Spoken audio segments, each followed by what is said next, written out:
and welcome back to my channel. I'm Chef Hothan, and today we're doing something extra special for Valentine's Day. Forget the crowded restaurants and overpriced set menus. This year, we're bringing the romance right into your kitchen by creating a stunning and delicious sushi and sashimi platter that is guaranteed to impress your special someone. It looks super fancy, but trust me, it's easier than you think, and I'll guide you through every single step. First things first, let's talk about our star ingredient, the fish.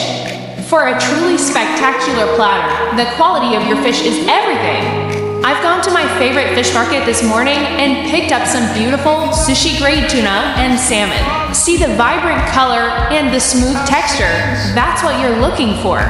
Always tell your fishmonger you're making sashimi, and they'll give you the best cut. We'll also be using some delicious shrimp and maybe even some scallop for extra variety. Now, let's prep. The key to perfect sashimi is a very sharp knife. This is non-negotiable. It ensures clean cuts that don't damage the delicate texture of the fish. We'll slice the tuna and salmon against the grain into beautiful, bite-sized pieces, about 1/4 inch thick. For the shrimp, we'll butterfly them to make them look extra elegant on the plate. Next up, the sushi rice. This is the heart of our sushi. The secret is the perfect balance of rice vinegar, sugar, and salt. I'll show you my personal recipe for seasoning the rice to give it that authentic, slightly sweet and tangy flavor. We'll gently fold the seasoning into the freshly cooked, warm rice. Remember, be gentle. We don't want to mash the grains. Once it's cooled to room temperature, it's ready to go. Time for the fun part, assembly. We're remaking some classic nigiri by molding a small amount of rice in our palm and topping it with a slice of our beautiful fish. A tiny dab of wasabi between the rice and fish adds a nice little kick. We'll also make some simple but elegant maki rolls.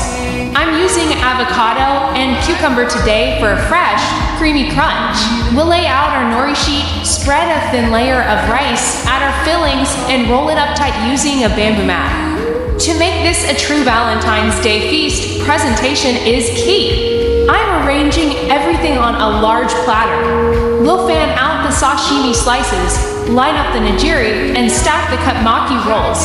To add color and flair, I'm garnishing with some bright orange tobiko, also known as flying fish roe, some pickled ginger, and a nice dollop of wasabi. You can even shape your wasabi into a leaf for that professional touch.